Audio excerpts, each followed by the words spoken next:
the main factor was that whenever I went to had a training session, I focused on it. I had a purpose for that single training session. That Triathlon Show 150.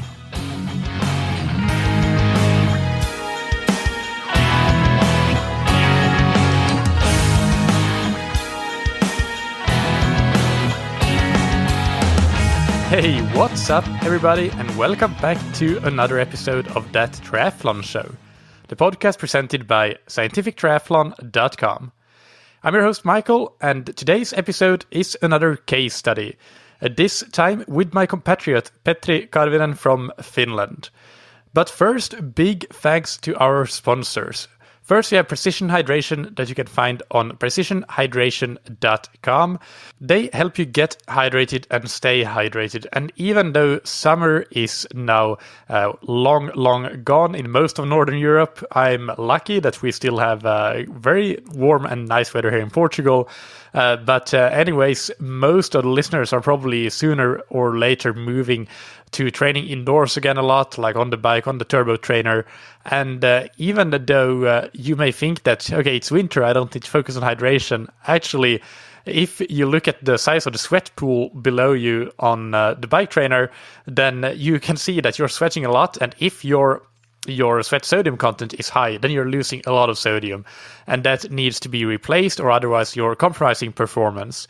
So check out Precision Hydration's content on their blog, for example, and their free online sweat test to learn all about that, what you need to know about electrolytes, performance, cramping, and electrolyte replacement. And if you haven't already, get your first box of electrolytes for free with the promo code ThatTriathlonShow, all one word, all caps, on precisionhydration.com. And warm welcome back to STAC. STAC Performance is back as a sponsor, and I've been in touch with Andrew throughout this period since we first connected around his first podcast appearance on the show. STAC has been a previous sponsor as well, and now they're back, and a lot of things have been going on. Most important of which is probably their new Halcyon Smart Trainer that has just launched to great reviews. I'm eagerly awaiting mine as well. If you aren't aware, one of the main benefits of STAC's trainers, all of their models, not just this new Halcyon Smart Trainer, is that they're completely silent. So you can watch Netflix, listen to a podcast like this, an audiobook or music, whatever you like while you're training. And the noise that you would typically have from a lot of trainers would not disturb you while doing that. In addition, with depending on the model you choose, you have a built-in power meter that is very accurate. And just generally speaking, you get basically all of the real high-end expensive trainer features of other brands, but STAC's pricing is considerably cheaper compared to the competitors in the same feature category. And that's not the only thing. You can get 20% off that already really good price with the discount code TTS20, that's TTS20, on checkout at stack0.com when you order your trainer, any of their models. All right, so let's dive into the interview with Petri, where we talk about how he trained for Challenge Roth to go 10:30, which is a very good time for an Ironman distance race, on 10 hours of training per week or so. He had a stretch goal of going 10 hours or sub 10 hours. He didn't quite achieve that, but 10:30 is still a very, very good time. So let's hear more about that. And also we'll hear how he used the virtual wind tunnel with me. I provided the virtual wind tunnel service for him to optimize his aerodynamics. So that's a teaser for you to listen through to the end. All right, let's dive in. Today's guest on That Triathlon Show is Petri Karvinen from Finland. This is another case study. Petri, welcome to That Triathlon Show. Thank you. Fun to be here. It's great to talk to you again. We've met once and we've interacted through email and that sort of thing before, but we actually met in the part of Finland where I come from originally for a training event that I had there. So it's great to now bring you on the podcast for this interview that we decided that we would do after you complete Challenge Roth, which was your main goal for the season. And that's what we'll talk about a bit in this case study. But first, can you tell us briefly about yourself and your life? Like, what's your career? What's your family life? And that sort of thing like? Yeah, I'm 37 years old. I have a wife and a 2-year-old daughter. And as my career choice, I've been drifting into sales since I've been doing that for pretty much since I was 8. So now I'm trying to work the puzzle of stopping shoplifting in the world with a Finnish tech solution. That's a noble mission. So when and how did you get into triathlon? Do you want the short version or the longer 1.5 minute version? Do you have a medium version? I have a medium version, yeah. It all started when my friend Tommy lost a game in the board game Risk, if you know that one. Yes. Yes, so he had to do the Pirkan hiihto, which is cross-country skiing in Finland. And how long is that? That's 90 kilometers with the traditional style. And he lost the game Risk, so he had to do the skiing. And he doesn't ski, and he never practiced skiing. And that winter, I remember being a very bad winter. And since he finished it, a lot of people had to do it the next year. I never made it that far. But since it kept escalating until August 2010, when they realized that, okay, they're going to do a half triathlon. And I signed up without knowing actually where I signed up for. And I remember saying that, okay, I can do the swimming and the running, but there's no way I'm going to cycle for 45 Ks, which basically pretty much tells how much I knew about triathlon. I thought that this distance was half what I was planning to do. So yeah, from there. And I finished my first triathlon was a half triathlon in Joroinen in 2011. So, and I'm still stuck. And you did manage to finish it. What were your thoughts like when you finished it? And were you immediately hooked, or did you think never again, but then got around to it? No, I think I was immediately hooked. My first race was, I think, one of my best races. I finished in 5:18 in that year, or 5:20. That's a great first half Ironman. How much did you train for that? That 10 months, basically. I started from pretty much zero. I had never cycled, and I had done some running due to my previous bad football career, but no. So I had to start from scratch, basically. Mm. And so since then, it remind me, what year was that again?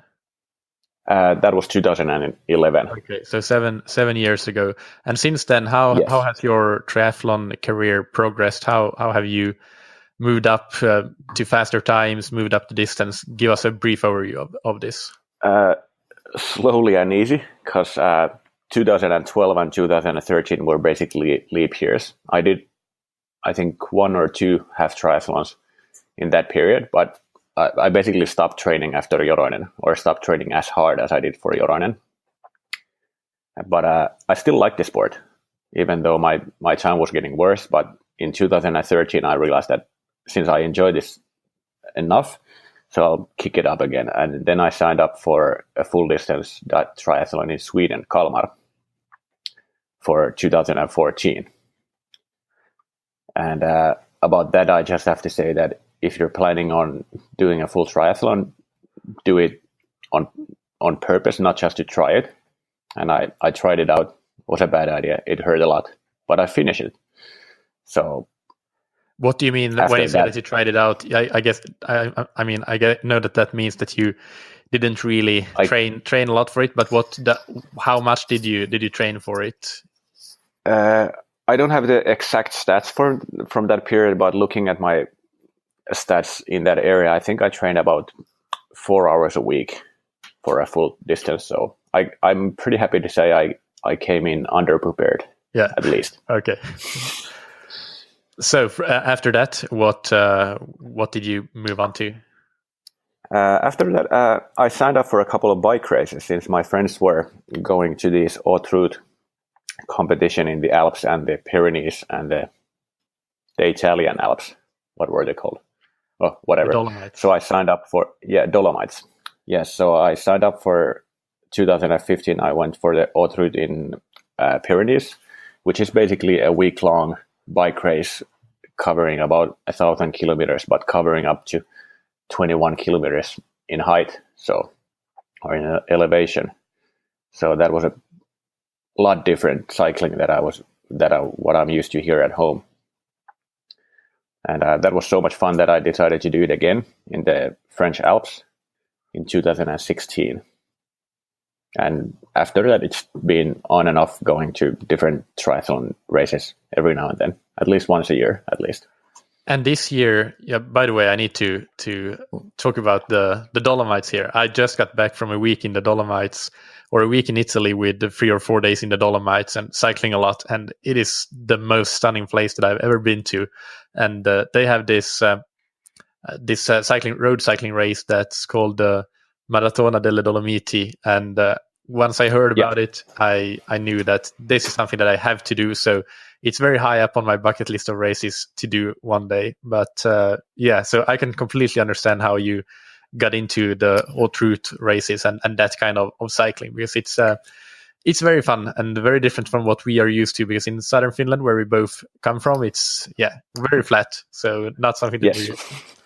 Anyway, my first real uphill was the first uphill that we started in the Pyrenees. Yeah, and then I really started wondering what the hell have I signed up for. It was the first, and there were 20 more to go. Totally understand. So this year, your big goal was the Challenge Roth, which is a legendary race in Germany, and it's known for being a fast race and a very big race with very, very passionate audience. So another bucket list race for many, for sure. What were your goals going into it, and when did you start preparing for it? I didn't set a specific time goal for this one. I just knew that I wanted to finish it better and happier than I did with the Ironman Kalmar race. But so I started a project in the end of August last year, since my off season was basically last August when I was sick during almost whole of August. So then I started training for it systematically in the end of August, and my goal was, I was aiming for anything between 10 and 10 and a half hours in that time, but I had no idea how realistic it was, and I was planning also that I'll do the training and I'll see how my level sets, and then I'll start preparing for a more detailed goal. So just to give a point of reference, what was your time in Kalmar that you just trained for 4 hours per week? And it was 12 hours. Okay, so go on with the process training for Roth. Yes, and for Roth, I just pretty much had to come up with the fundamentals I need to do, since I knew that I couldn't train that much, as you've been talking in the show, for training 15 hours a week. I knew that was going to be impossible. I was aiming for closer to 10, and I knew that if I have this much time, I need to make it count. So that's where I needed to start from. Yeah, that's something that I think is worth pointing out here, that that is a very good order of doing things. Like, you need to know as an athlete, how much time do you realistically have available to you, and then make the most of that time with obviously taking into account what your goal race is. But you can't plan for doing 15 hours per week if you will only have 10 hours per week, because then you're not going to be able to you're going to plan for something that is not possible for you to execute, and then it will become very haphazard. So it's much better to be realistic from the start and then plan optimally for whatever time you have available. So that's a very good approach. So I started with meeting with my friend. Thank you, Tatu, if you're listening to this. And we went through what needs to be done in order to finish the race properly and like have a healthy, good training session 10 months that I had for the race. And so we created this pretty vague yearly plan on what I need to do. And my second step was to get another fundamental going on, since I knew that my lower back was hurting when I ran. So I started with a physiotherapist. And I went to talk to them to see what needs to be done. And we went through to prevent any kind of injuries regarding running.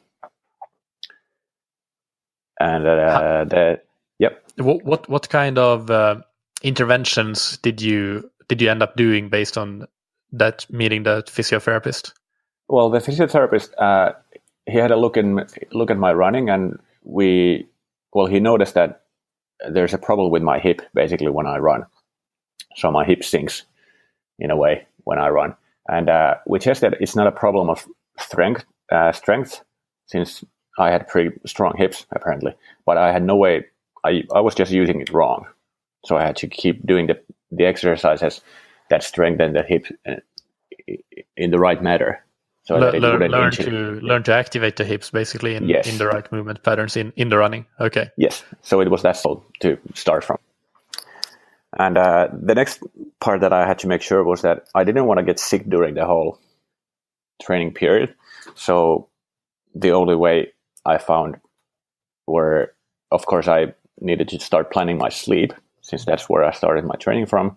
And then I found this idea of cold exposure. So I started taking a very cold shower every morning for a minute or two to prevent me from getting sick. I don't know how it was magical, it was science, but never got sick during the process. So in that way, the fundamentals went right.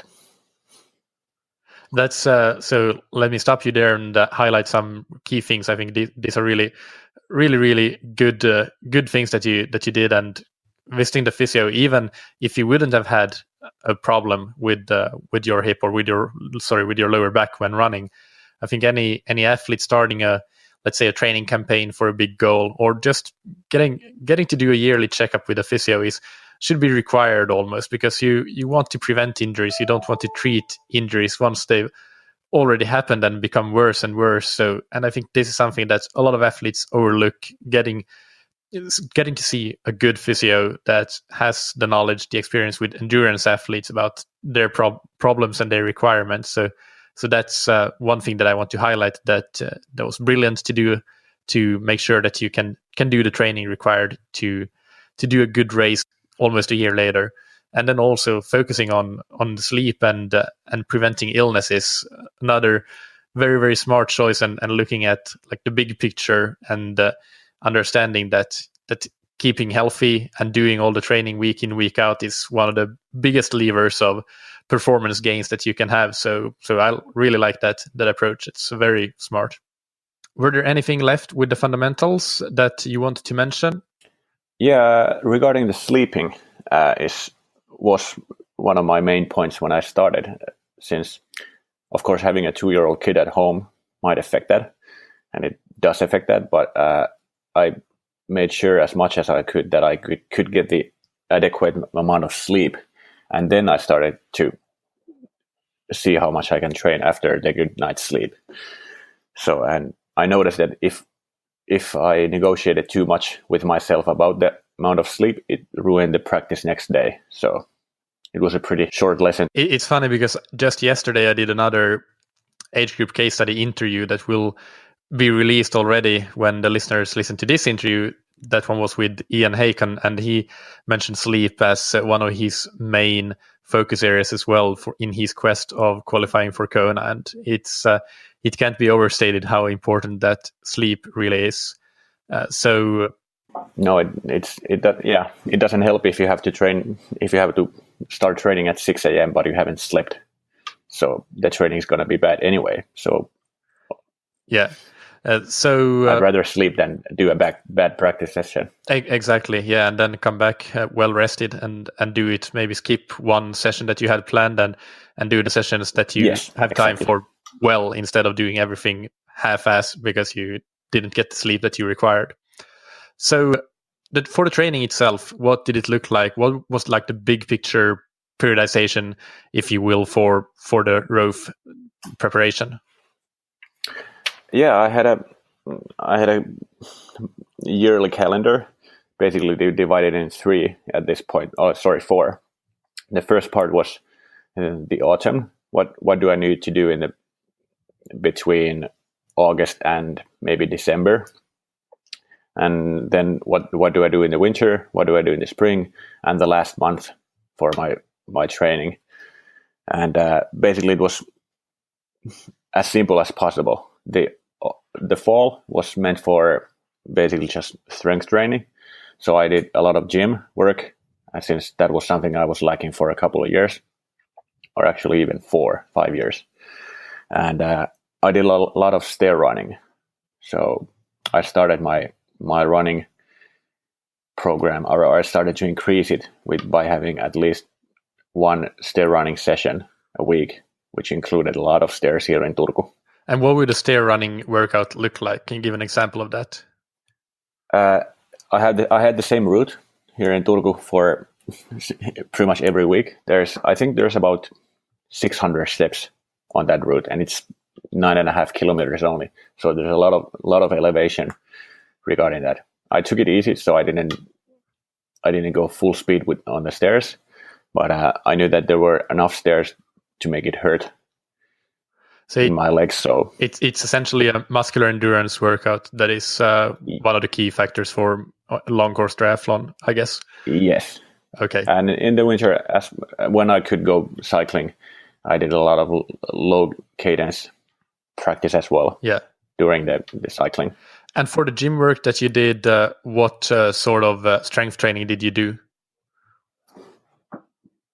Well, since I was starting from a 4 or 5 year hiatus, I need to start from scratch. But basically, I was aiming for the low rep, high weights kind of situation, and I was doing it so that I had the gym session twice a week for the fall, and in the end of December, I think, was so that I cut it down to one session a week, since I started increasing running and cycling then. Yeah.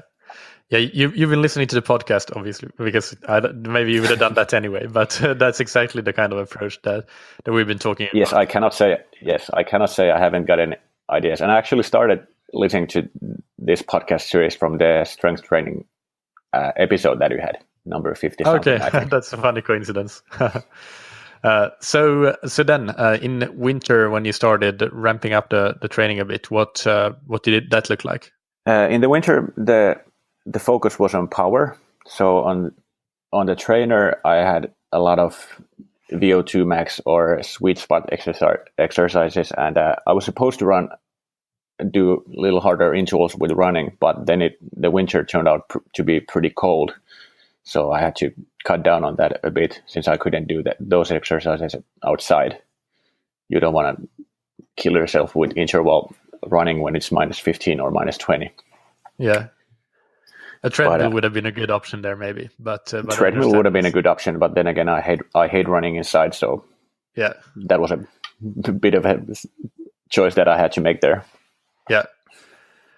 And for the swim, what role did that play? In the swim, I think I did way too little swimming, or at least I thought it for the whole year, until I broke my swimming record. But I only had one session a week regarding swimming. It was we had a coach in the session, so it was a very effective one. But then again, it was only Monday nights that I gave up to swimming. So not very much, but still I could do the swim in Roth in an hour and 5. So not bad. Not bad at all. And I saw you swim at the training event, and it was very impressive swimming for somebody who had only been swimming once per week. I didn't realize that it was that little that you had been swimming, although we talked a little bit about it, I think. But you definitely have. If you would swim more, you could be a really good swimmer, I think. But it was already a very good result. And with your time budget, maybe the best thing to do in that scenario, to focus more on the bike. Yes, and it was also a fixed decision that I knew that if I put more time on the swimming, I knew that I could cut some time out of the swimming. But if I put the same time in running or cycling, I knew that the effect in the whole picture would be a bit bigger with cycling and running. So more return on investment. Yes. Okay. So, and then moving into spring, into the next period, what did you do then? Then I started doing a lot more brick training, so cycling and running together. And focusing more on the race pace with longer runs and longer bike trainings. I basically ran a half marathon every single Saturday for the whole session, so there was that one element, but I started increasing the length of the other running sessions as well. So for this period, when you're getting closer to the race and you're still doing it on your time budget of at most 10 hours per week, usually, can you give an example of what your entire training week might look like so other listeners in your situation with limited time can get an idea? Okay. In the spring, the regular week I had a gym session on Monday mornings before work, and I had the swim practice on Monday evenings after work. So I could stop by at home and then leave for another practice. On Tuesdays and Wednesdays, I usually had a run or a bike session that was a bit faster pace, so I could do a little sweet spot work on the bike or have some intervals or faster running on those days. So then I could stress out a bit more, even though I had limited amount of time to use. And Thursdays was another run or cycling session, depending on the work week. Friday, I usually had off, so there was nothing planned. And on Saturdays and Sundays, I had a long run and a long bike. And how long were those roughly? The long run was usually between hour and a half, between 2 hours and 15, depending on the week. And the long bike would be anything from 2.5 hours to 6 hours. I didn't do many 6-hour sessions on the bike, I have to confess, but that was the plan. What was the most common or the average length for your long rides when you were getting closer to your race? Was it 3 hours, 4 hours, or? It was 3-ish, between 3.5, between 3 and 4 hours. So it was usually 100k-ish. And in those rides, did you include race intensity or quality work, even harder intervals, or was it just time in the saddle? How did you do that? And same question for the run, really, the long run. Yeah, in the longer runs, I basically ran for race tempo all the way. So I don't know if that was a good idea or a bad idea, but I decided that I need to get comfortable with this anyway. So might as well run it as long as I could recover from it. And on the bike sessions, most of the part I took it easier, but there was usually an hour between 1 and 2 hours of race intensity. Yes. Okay. And then in summer or the last few, let's call it the last 8 weeks or so, did anything change, or was this like the basic structure all the way, almost leading up into? No, this was basically the structure all the way. I gave up gym work in the start of May, so two weeks before the race. Months. And 2 months. 2 months. Yeah. Yes, and I started focusing, or I did a bit more of those very long sessions that got me used to the long runs and long brickworks, and I think my longest training session was 7.5 hours. So, and I started putting those into the calendar. Yeah. So then, when you were getting closer to the race, what was your race goal? Had it changed from the 10 to 10.5 hours, or was that still the target? And how did you feel about it? Yes, that was when I started considering it a realistic plan. Between 10 and 10.5 hours, nothing went wrong.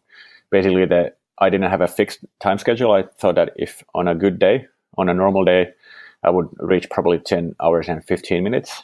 If something went a bit wrong that I couldn't foresee with this experience, it would be around 10:30. And if everything went smoothly and perfectly and even better than I expected, I would be closer to 10 hours. So. And how did it go? I think it was my lack of experience that killed my running a little, since I started way too eagerly on the run, and I had to slow down on the run. So I think I could have cut down maybe 15 minutes on the run if I had done it properly. And I basically forgot to eat during the run. I don't know why that happened, but yes, the total time was 10.5 hours. So I'm not gonna say I'm unhappy about the result, but I know there's room for improvement. So guess I'll have to do it again someday. Yeah.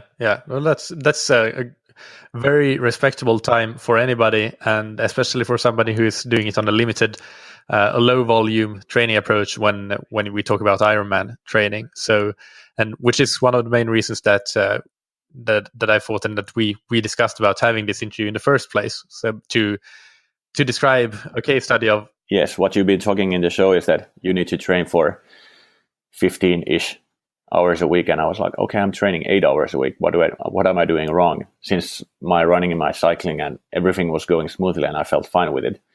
So I don't know if I've been talking about that. Sometimes we have examples with 15-hour weeks, but I think you can only train the amount of hours that you have available. Though, so that's true. So I disagree with that. I've been talking about having to train 15 hours. Maybe I was just getting the picture that everybody. It might have been also a picture of the Purple Patch podcast that I listen to regular as well.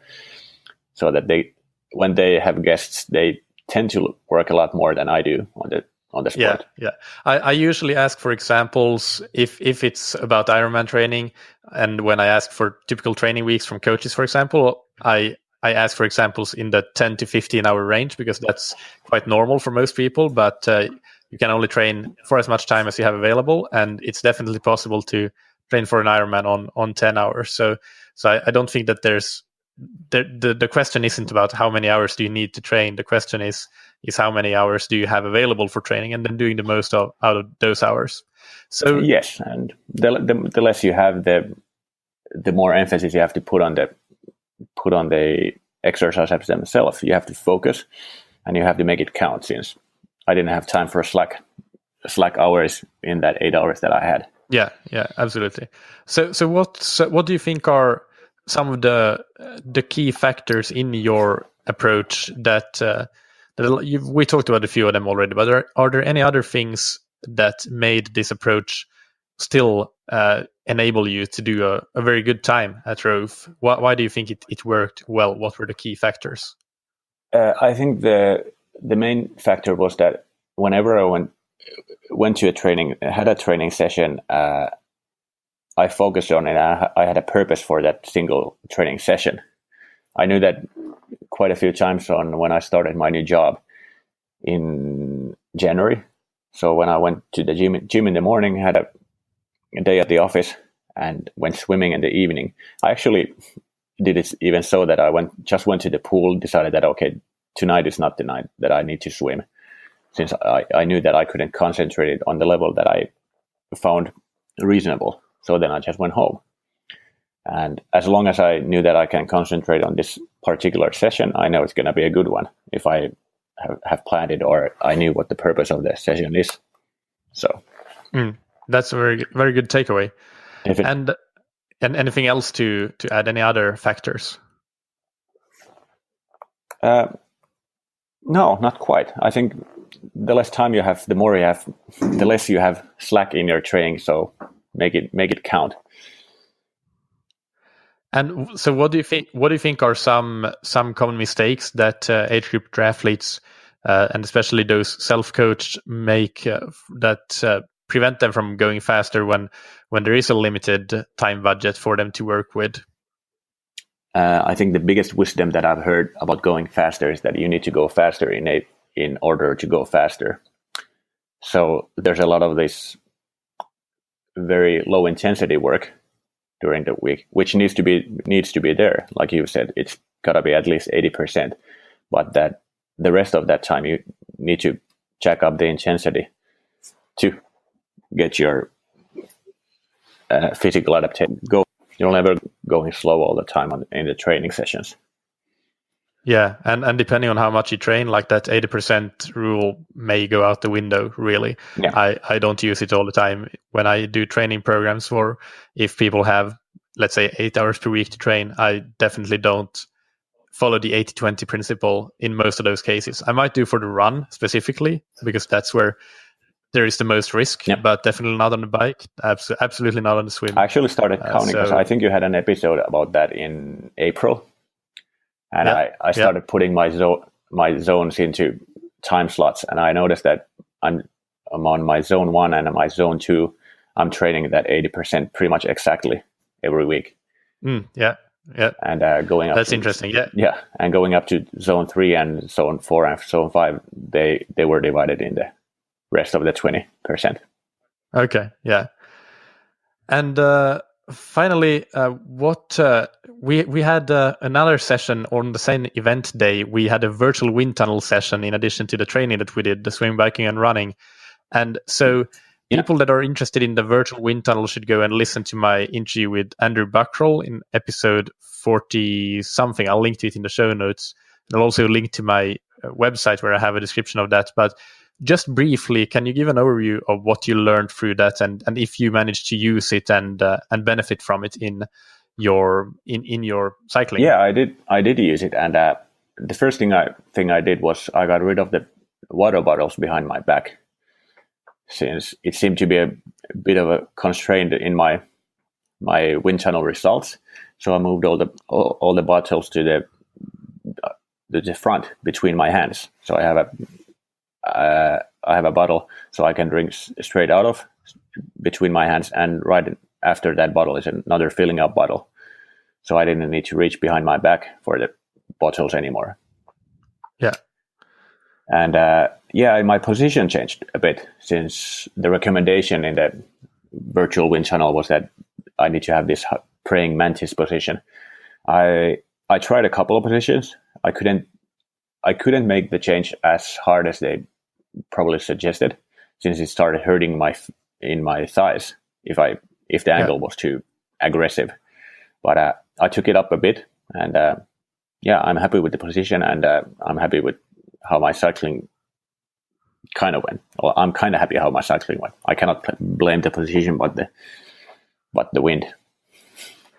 Do you remember what the estimated watt savings were for those things that you made? Yeah, it was a lot. I think was the praying mantis position was up to like 4% even. So basically the whole setup, if I changed it, would be between 10 and 15 watts, which is quite a lot when my race watts were 220 watts for the whole race. Yeah, that's very significant. Yeah. One final question before the rapid fire questions. What tips can you share around time management and fitting in training around the rest of your life? Definitely use your commutes, since, well, if I went to work by car, it would take me about 35-40 minutes a day. But now that I'm running or cycling to work, I can at least use that. And if I leave earlier, of course, I can do a session in the morning just coming to work. That's definitely one. That's a good one. Yeah. And anything else? Yeah, like you've been saying in the podcast, use your mornings, since I have a kid at home, and I don't want to be out all evenings, so I did pretty much all my sessions during the morning before anybody else was awake. So yeah, just making sure that I got enough sleep to do it. So didn't want to risk the sleep there. Okay. So let's wrap up with the rapid fire questions that I'm sure. The first one is, what's your favorite book, blog, or resource related to triathlon? I'm going to say something nobody else has said so far. So it's a book from Anders Eriksson called Peak. And it's not specifically about triathlon, but it's about training and how world-class performers train. He's been studying training for the last 40 years. And it's a mind-blowingly good book. Definitely recommend it. I've read it twice, and I'm going to go through it a third time. That's a great one. Yeah, I always enjoy hearing new suggestions. And he's the man behind the 10,000 hour rule, isn't he? Yes, he's the one who came up with it, and Malcolm Gladwell was the one who made it popular. So popularized it. You can blame Eriksson for the idea. Yeah. And what's your favorite piece of gear or equipment? Definitely my InfoCrank power meter. Since I didn't buy a new bike this year, since the InfoCrank didn't fit on the new model, so it's a power meter that I can change between my bikes, and I wouldn't do without. Yeah. And what do you wish you had known or wish you had done differently at some point in your triathlon journey? This was a hard one. I'm going to say nothing. I've been enjoying the whole 7-year triathlon career that I have had, and it hasn't been as progressive maybe as somebody else would have wished it to be, but it's been progressive enough, and I've enjoyed it all the way. So I'm going to say I've done it perfectly as suitable for me. That's a great answer. No regrets. Okay, Petri, it was a real pleasure having you on the show. And do you have any Twitter or social media that Instagram that people can follow you on? And do you post triathlon things there, or? Well, I post occasional triathlon things in Finnish on Twitter. It's Petri Karvinen. So the Finnish listeners can look me up. At least can go and yeah. Okay, thank you so much. Or if the English versions want to start learning Finnish, then it's Petri Karvinen. So.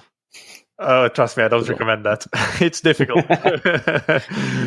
And it's pointless as well. Okay, thank you so much. It was great talking to you. Thanks, Michael. Cheers. So there you have it. I have to admit that as I record this conclusion and the intro as well, it's been quite some time since we did the interview with Petri, so I don't quite recall all of the things that were my main takeaways at the moment, and I forgot to take notes of that, which I usually do right away. I do think that the one thing that I paid attention to, that I still remember very clearly, is that Petri had a strong focus on staying healthy throughout the training cycle and getting quality sleep, quality recovery, quality nutrition. And that, I think, is as good a takeaway as any. If you are training 10 hours per week, you can definitely do that and do an iron distance race and do very well. But if you do that and you're not top class in your sleep habits, your nutrition habits, then it becomes much more difficult than if you actually have top class habits outside of your training. As usual, you can find the show notes for this episode on thattriathlonshow.com. Any questions or comments, leave them there. And thank you so much for everybody who has been emailing in, telling me how you're spreading the word about the podcast and rating and reviewing. I really, really appreciate it, guys. This, I can't thank you enough. I'm so grateful for you. Just for the sake of being listeners, that is something that I do not take for granted. But when you spread the word, when you rate and review, that's even better. And I'm full of gratitude for that. So thank you. And also thank you for all the questions that are coming in for the Q&A episodes. I've had some good feedback on the first couple of them already, and I'm so happy that it provides an outlet for me to directly help some athletes outside of those that I coach directly. It's a big win-win. And of course, if you want to send in your questions, do so to my email, michael@scientifictriathlon.com, and that's Michael with a K. Put a good subject line so I don't lose it, like podcast question, listener question, something like that. Big thanks to our sponsors that keep this show going. First, we have STAC that you can find on stackzero.com or just click the link in the description. STAC produces the world's quietest bike trainers, no noise, and also no tire wear, which is an important benefit because you have those magnets rather than a flywheel or something like that to provide resistance. It is also very much a portable and affordable trainer, and even more so when you use the discount code TTS20 for 20% off on any of the STAC models. And big thanks to Precision Hydration that you can find on precisionhydration.com. Click through in the episode description to get your individualized hydration strategy for your next race. That's their free online sweat test, which consists of just 10 simple questions in a quiz form that you can answer very easily without any prior knowledge.